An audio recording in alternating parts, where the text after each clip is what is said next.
I'm sorry, what'd you say? Awesome. No, it's good. Anybody have anything to add to that to make Um, Sean feel heard? well, I agree. I use root uninstaller. That was the only thing that was keeping me sane with with my Amazon Kindle Fire when I first had it. Was I could go on my Dell Streak in my phone, use root uninstaller, get a genuine APK that I could just put on the other device, click it, bang, there you go. Huh. Cool. Awesome guys. We'll do Ellis and then Dor. We'll let you finish up if you have anything else. I forgot to tell you to empty the tank. But whatever else you got tonight, Ellis, lay it on us. Okay. I'm gonna bring an app that's a Tegra 3 app, and it's called Shadowgun THD. Now there is a non-THD version, and for I gotta all of say, us, for all the game millions of is Tegra 3 absolutely people out there. amazing. I had some issues at first trying to get it to work on my transformer. I don't know why, but I did. It works wonderful with the PS3 controller. I plugged it up and it just works great. And the graphics will just blow your mind away. I've compared the graphics with Modern Combat 3 Fallen Nation. I also have that, and it is nothing to compare to it. It uses a total higher resolution engine. It's absolutely amazing. The graphics are probably more closer to console graphics than anything. And you can use a game controller, a wired, like you normally could with a normal game, console game. It is almost like a console game. The THD version I know is for the Tegra 3. It has extra content, extra HD stuff. You do not, I mean, compared to the standard version and the iOS, apparently the iOS doesn't even have the stuff. But the way it just plays everything, and right now apparently it's the only really Tegra 3 app out there, and it's just, you just look at the graphics and it's just amazing. Gameplay is so smooth. I for like 5 minutes kept walking through the water, just watching my reflection as I walked through the puddles and see how it changed the shadows and the ripples of my shadow, and how the ripples of the water would change my shadow. I was just so amazed at it. I don't know what it was. I was just amazed at it, just walking through the water outside. Like, wow, look at this. I'll ever see this Android game. I'm like, this is amazing. I'm Wow. like, really? Wow. Like, oh, so we have to have a console. Like, gotta get a Kickstarter project started soon. Dude, this looks amazing. Yeah, I can see in the YouTube video the water. Ellis, can you hear us? Can you hear us? I love it. Can you hear what I'm saying right now? Supposedly got a new one a couple months ago at CES, and it's going to have multiplayer.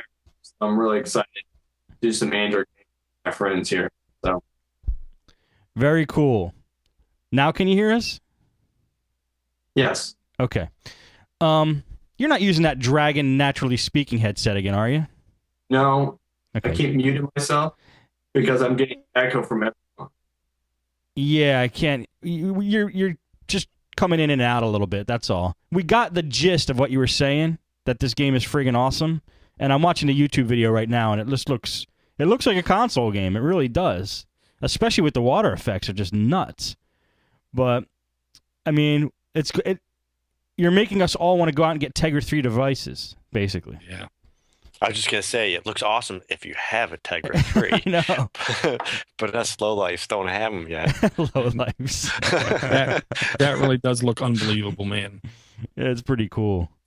Nice one. I'm actually glad someone brought like top notch Tegra 3. Like this is pushing the limits right now of what you can do on a device.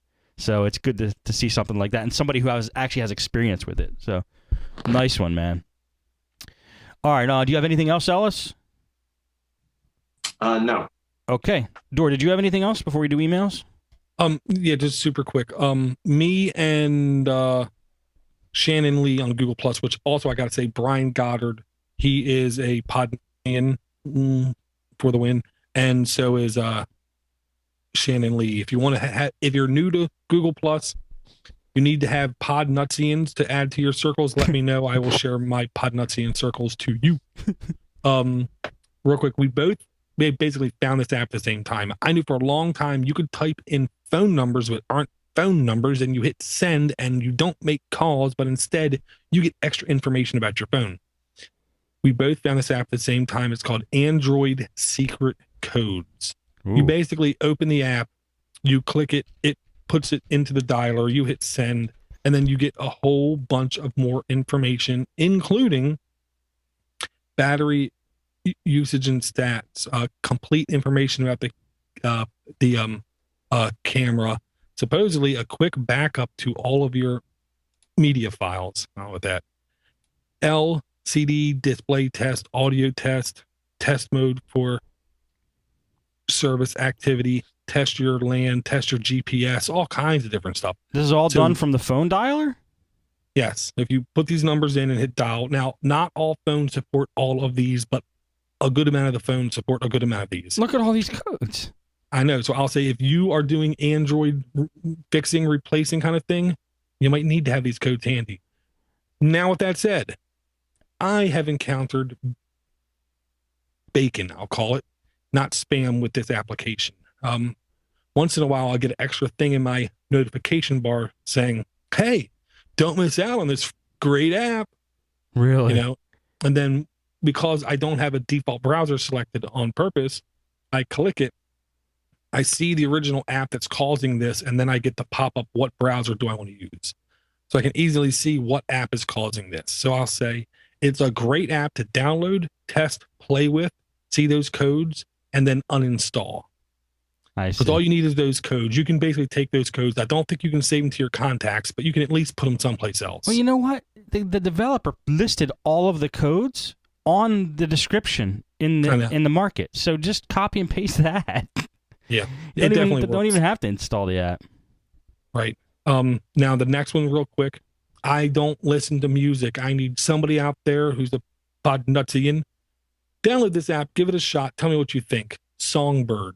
I haven't heard anybody say anything good, bad, or indifferent about it. And since I don't listen to any music really, I can't be a good judge of it. But well, what does it do? Does it recommends music?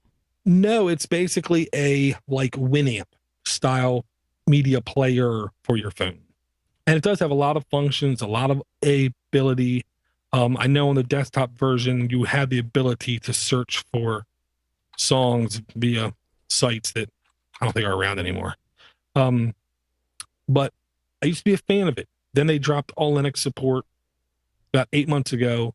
So I don't care about them. They just picked it back up again and started doing the native app in Linux. But this looks like it might be good. It's getting good reviews. Yeah, I'm going to install it right now. There you go. Cool. Do you listen to music, Sean? Yeah. Well, there you go. Awesome. Okay, do you me to hold off on news? How much news do we have? A plethora? Like that much. Okay, yeah, hit us up now. We'll do the emails last. Okay, first bit of news. This goes out to McCrappy, AVG, Nortnot, all those bullcrap AV companies. Stop lying, stop lying, stop lying. McAVG? You all of those crappy companies. Hey, Lookout the Mobile released a thing that said 86% of what those companies are calling malware and Trojans are not malware and Trojans. Of course not. It's like Android secret codes. They have the things that pop up, advertisements, or they put an icon on your home screen. While it might be crapware, it's not malware. People, stop believing. Okay, if I build bridges, if I come up to you and say, hey, looks like you need a new bridge, are you going to just blindly believe me? No, because I'm trying to make money off of you. Stop doing it with AV companies, please. Yeah. I didn't even know that was happening, to be honest. Yeah, well, they're full of crap. Good news. So that's really all I wanted to say about that. I just wanted to bring it up because every now and then I get people, hey, what kind of AV should I have on my Android phone? None. There's nothing to worry about. I got you. If you stay in the Android market, I still to this day have never heard of a recorded case of somebody with a genuine infection. Me neither. Cool, Dor. Thanks Maybe for I'm the an idiot. thanks for the announcement. We needed No that. problem. It's a PSA. It is. It's in podcast service announcement. The more you know. We need a little freaking little jingle at the very end. Ding ding. Damien writes in to us. Hi, Steve and the gang. Just a quick recommendation for an Android app. I don't think you've mentioned it yet. It's the most addictive game I've found yet. Hyper Quiz. It's basically a trivia quiz game. You have a round of 10 questions, multiple choice. What makes it so good is you're playing against 3 or 4 other people over the net with a global ranking system. Wow, that's pretty cool. That's scary. Answering a question correctly gets you points. Answering correctly first gets you more points. And there's a time limit on each question. That's good because people are just going to be sitting in front of Wikipedia or whatever, just getting all the answers. There's a good mix of questions, some tough, some really simple, and you don't often get the same question twice. It's a good game for older folks as it's not too demanding on resources. Older phones. That's a good game for older phones, not folks. Those words don't even look alike. Where's my mind at? It's a good game for older phones as it's not too demanding on resources. There's a real competitive feel to it, knowing that you're playing against other people, and I think that's what makes it so addictive. Thanks for all the hard work with the show. Keep up the good work. Damien from the UK. I agree. I could see that playing other people on this would make this addictive. Have you guys tried this? No, but I was going to ask you if it was going to ask me about Matlock. When I said older folks? Yeah, I'm sorry. I was like, what are they going to ask me about Columbo and Matlock? And Burt Reynolds? I don't know. Murder, She Wrote. Yeah. Oh, I'm laughing so hard I scared my cat off the desk. All right, we have some voicemails here. Let me play them right now. Here we go. First one. Hey boys, this is Clifford over here in windy Kennewick, Washington. I was just listening to Android App Addicts number 64, and I don't tell Dora that I don't think that if he uses thermal paste on his gloves, that will meet with spousal approval, especially when she looks at her screen. You might try instead conductive thread. There was old Lifehacker article on that. If you just Google search for Lifehacker, you can get the thread, put a couple stitches in your glove fingers, and you'll be good to go. Talk to you guys later. Bye. Thank you, Clifford. Conductive thread. Never heard of that. Me neither. That sounds like a much nicer alternative to thermal paste. Yeah, I remember seeing that post. I do too. Oh, really? Eric actually tried the thermal paste, but it never dried. That's great. Yeah. Cool. That's a good one, Clifford. Thank you. All right. That was Clifford's voicemail. Next one is an email, actually, from Red Dwarf. He just sends a Google Market link, and it's called Evie? Evie? I hate words that I can't pronounce. I think it's Evie. Evie. Right. EVI is how you spell it.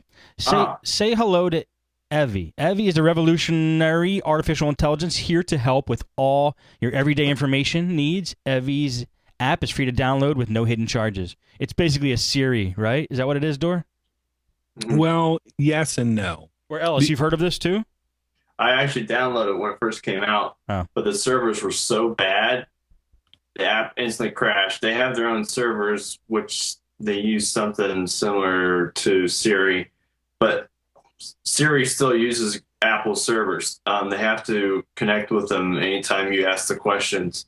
But I tried Evie, and they kept timing out with their servers, and so it'd say the app would force close because it needs to connect to the server. So when you ask something, it knows where to find it and based on your location. I see. And sorry to cut you off, Dor. What were you going to say? No problem. I'll say it tries to be, but in actuality, if you look at it, it barely does more than Android voice actions. I see. And it's freaky. It's like a little one-eyed thing that blinks at you. It's weird looking. Right. I mean, Cyclops. The biggest difference is it responds in audio, where you can virtually do everything that's asking you, in the old way, but it at least tries to give you the answer